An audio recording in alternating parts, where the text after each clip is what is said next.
আমরা কাজ করতেছি জনগণের হয়ে, জনগণের সপক্ষে কাজ করতেছি। সেখানে আমাদের জনগণে আমাদের সময় দিতে হবে। মানে আজকে একটা জিনিস পেলাম, সেটা নিয়ে শুরু করলাম, তা হবে না, সময় লাগবে। আমাদের সব কিছু নিয়ন্ত্রণ করতে সময় অবশ্যই মানুষের লাগে। সেই জন্য আমরা চাই যে সবাই আমাদের সময় দেন, সপক্ষে সময় দেন, জনগণের সপক্ষে সময় দেন, স্বাধীনতার পক্ষে সময় দেন।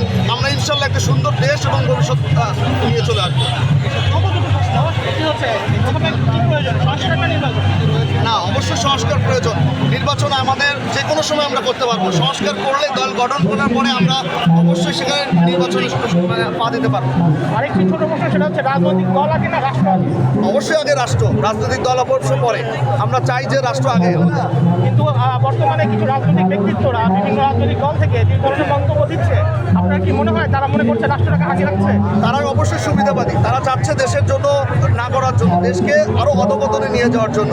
আমরা অবশ্যই তাদের পক্ষে না। তার মানে আমরা সবাই ছাত্রদের পক্ষে আছি। অবশ্যই ছাত্র জনতা সবার পক্ষে আছে আমরা। জেনজি, যে জেনারেশনটা চলছে, জেনারেশন জি, এদের সম্পর্কে আপনার কোনো কিছু বলার আছে? জেনারেশন জি মানে হচ্ছে একটা শক্তি।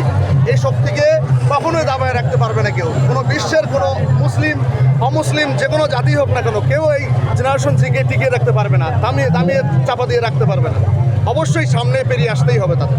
বর্তমান বাংলাদেশ এবং ইন্ডিয়ার যেই একটা ভালনারেবল যে অবস্থা দেখছেন, যে পরিস্থিতি দেখছেন, সেটাকে আপনি কীভাবে ব্যাখ্যা করবেন? বর্তমান বাংলাদেশের পক্ষে অনেক জনগণ, অনেক শক্তি আমাদের আছে, কিন্তু দেশের বাইরে যারা আমাদের ভালো চায় না, তারা অবশ্যই আমাদের সপক্ষে উপস্থিত হতে পারে না এবং তারা বিপরীতমুখী হয়ে কথা বলতে সারাদিন চেষ্টা করে। কারণ ইন্ডিয়ার পরিস্থিতি দেখুন, কলকাতায় এমন অবস্থা হয়েছে, ব্যবসায় অবশ্যই ধসে পড়ে গেছে। তারা অবশ্যই এখন তারা চেষ্টা করতেছে যেন বাংলাদেশকে আবার আমাদের এই ব্যবসায় ফিরিয়ে আনা যায়, আমাদের দেশমুখী হয়। কিন্তু তারা অবশ্যই ইন্ডিয়ার শক্তিরা যারা চেয়েছিল যে বাংলাদেশকে একটি অরাজনৈতিক হিসাবে গঠিত করার জন্য, কিন্তু তারাই অরাজনৈতিক মধ্যে পড়ে গেছে। আপনি কি মনে করেন বর্তমান পরিস্থিতি হিসেবে আমাদের যে মিডিয়াগুলো আছে, এই মিডিয়ারা তাদের যথার্থ ভূমিকা পালন করছে? হ্যাঁ, অবশ্যই আমাদের জেনারেশন জিতে অবশ্যই সবাই একটু ভূমিকা পালন করছে। কারণ তখন মিডিয়ার কথা বলছি, মিডিয়াগুলো হচ্ছে যেমন ইন্ডিয়ার যে মিডিয়াগুলো আছে বিভিন্ন প্রোপাগান্ডা ছড়াচ্ছে নিজ উদ্যোগে, সেরকম বাংলাদেশের যে মিডিয়াগুলো আছে তাদের দায়িত্ব, তাদের এখান থেকে এন থেকে তারা কি তাদের দায়িত্ব পালন করছে?